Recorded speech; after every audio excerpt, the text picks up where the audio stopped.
शीना बोरा हत्याकांड विस्तृत हिंदी कहानी। सन 2012 मुंबई। अप्रैल का महीना। समुद्र की तरफ से उठती नमी भरी हवा और मौसम में एक अजीब सी घुटन। सूरज बादलों के पीछे कहीं दबा हुआ था, लेकिन उमस शहर को चिपचिपे बेचैनीपन की चादर में लपेट चुकी थी। मुंबई की सड़कें हमेशा की तरह व्यस्त थीं।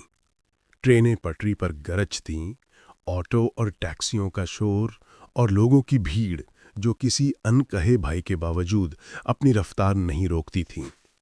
लेकिन इसी शहर के एक आलीशान घर के भीतर उस सुबह एक ऐसा मौन फैला हुआ था जिसे सुनकर कोई भी समझ जाता कि यहां कुछ बड़ा होने वाला है, कुछ ऐसा जो सालों तक भारत के इतिहास में दर्ज रहेगा। उस घर में बैठी थी इंद्राणी मुखर्जी। सफेद साड़ी, ठंडे चेहरे के भाव और आंखों में एक ऐसा सन्नाटा जो किसी तूफान का संकेत देता था। उसके हाथ में चाय का कप था, जिसकी भाप तो कप की खत्म हो चुकी थी, मगर उसने एक घूंट भी नहीं पिया था। उसका मोबाइल बार बार रोशन हो रहा था। राहुल के संदेश, एक के बाद एक। उसके भीतर का तनाव इन संदेशों से और बढ़ रहा था। आंटी, शीना कहां है? वो मेरा फोन क्यों नहीं उठाती? आप उससे बात करवाइए, मैं परेशान हूं। इंद्राणी स्क्रीन को घूरती है। एक पल के लिए उसकी आंखों में क्रोध की झलक दिखती है, फिर एक खतरनाक शांति वापस आ जाती है। वो धीरे से बुदबुदाती है, आज सब खत्म हो जाएगा, आज सब खत्म कर दूंगी। उसके शब्द इतने ठंडे थे जैसे कमरे का तापमान अचानक गिर गया हो। उधर शहर के छोटे और साधारण कमरे में शीना बोरा अपने दिन की शुरुआत कर रही थी।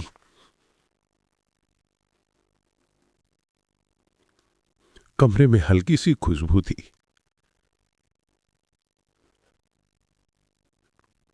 लेवेंडर की। टेबल पर किताबें फैली थीं, कपड़े इधर उधर रखे थे और खिड़की से आती धूप उसके चेहरे पर पड़ रही थी। उसकी आंखों में सपने थे, इच्छाएं थीं और एक ऐसी उम्मीद थी जो उसे आगे बढ़ाती थी। उसका फोन बजता है, माँ का फोन। वो तुरंत उठाती है। हाँ मॉम। बेटा, आज रात को मिलना है, कुछ जरूरी बात करनी है। लेकिन मॉम, अचानक सब ठीक है? हाँ शीना, तुम्हारी भलाई के लिए है, बस आज जरूर मिलो। शीना को थोड़ी हैरानी होती है। इंद्राणी अक्सर उसे इस तरह अचानक नहीं बुलाती थी, लेकिन मां की आवाज में मिठास थी, ऐसी मिठाई जो कभी कभी किसी गहरे राज को छुपाती है। शहर में मौसम बदलता जा रहा था। शाम होते होते हवा और भी भारी हो गई।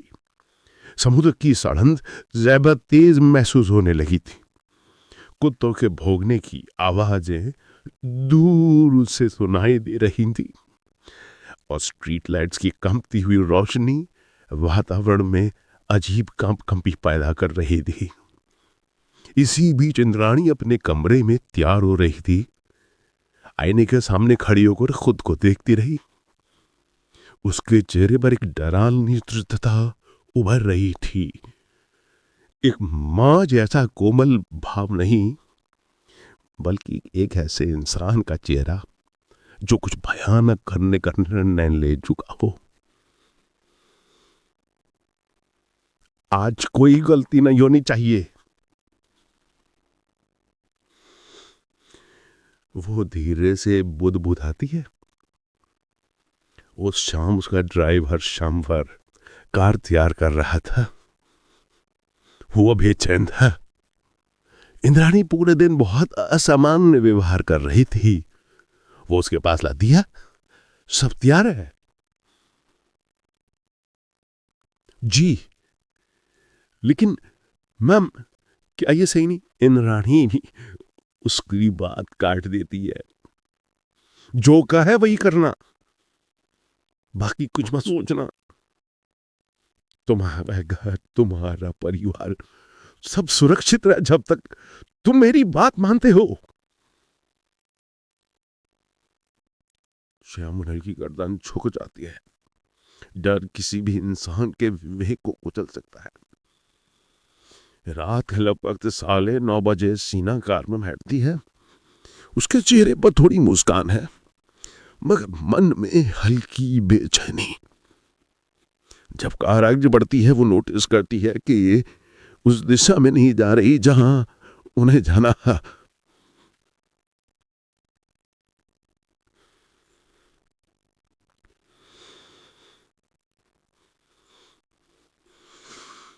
मम्मी, हम कहां जा रहे हैं?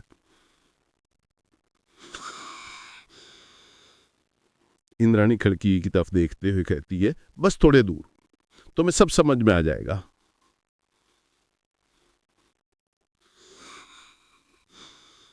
शीना के कंठ में एक झटका सा लगता है। सड़कें सुनसान होने लगी थीं, मकान कम होते जा रहे थे। पेड़ों की काली परछाइयां हेडलाइट्स में खतरनाक लग रही थीं। एक अजीब सन्नाटा था जिसे कोई भी महसूस करके असहज हो जाता।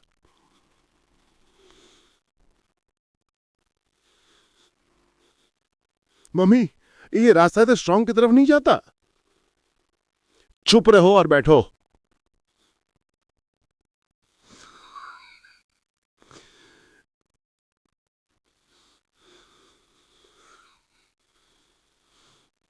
शीना का गला सूखने लगता है।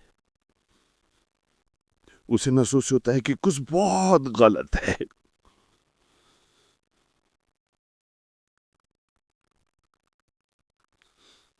रात करीब 10 बजे कार जम्मल के सुनसान हिस्से में रुकती है। हवा में मिट्टी की सड़क थी, झिंगरों की आवाजें दूर तक गूंज रही थी और चांद की रोशनी पेड़ों की शाखाओं को ऐसे दिखा रही थी मानो वो किसी की ओर हाथ बढ़ा रही हो।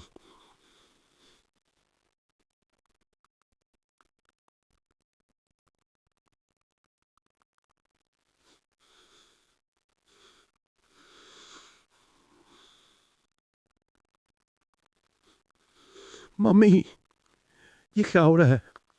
हम यहाँ क्यों आए हैं? उसकी आवाज कहां पर रही थी। इंद्राणी धीरे धीरे उसकी तरफ मुड़ती है। उसकी आंखों में अजीब सी चमक सी। एक मात दुहिंग खोरता, तुम मेरी जिंदगी खराब कर रही हो। तुम नहीं समझती, तुम मुझे बर्बाद कर दिया है। मम्मी, किस बारे में बात करनी है? मैंने क्या किया? तुम्हारा होना ही मेरी सबसे बड़ी गलती है।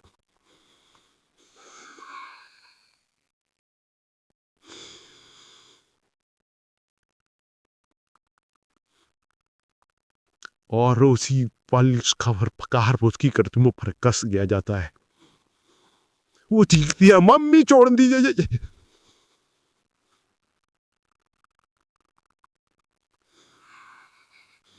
मैं मर जाऊंगी, प्लीज। उसके नाखून इंद्राणी के हाथों को खरोचते हैं। वो हवा में हाथ मारती है, पैरों से जमीन खरोचती, लेकिन कार बंद है। कोई नहीं सुन सकता। कुछ ही मिनटों में उसकी आवाज दबने लगती है। उसकी सांसें टूटने लगती हैं और फिर एकदम सन्नाटा है।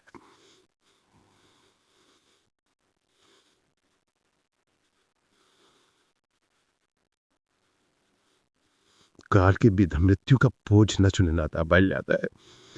आवाज से थम सी जाती है।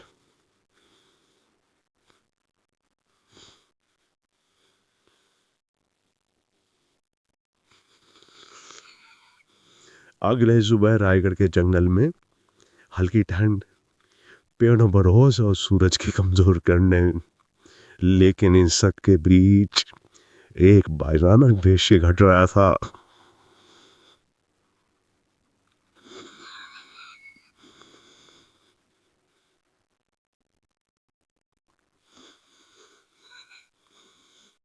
खारो कहते ये शाम भर और शाम जीप सी तन से जीम को जब वो शव को बाहर निकालते हैं। इंद्राणी पेट्रोल की बोतल खोलती है। उसके चेहरे पे कोई पछतावा नहीं। वो पेट्रोल सेल पर डालती है और वहां चीज की जगह कर फेंक देती है। आग की लपटें उड़ती हैं, मानव शरीर जलने की गंध हवा में फैलती है। पत्तियां कांपती हैं, जंगल जैसे स्तब्ध खड़ा है।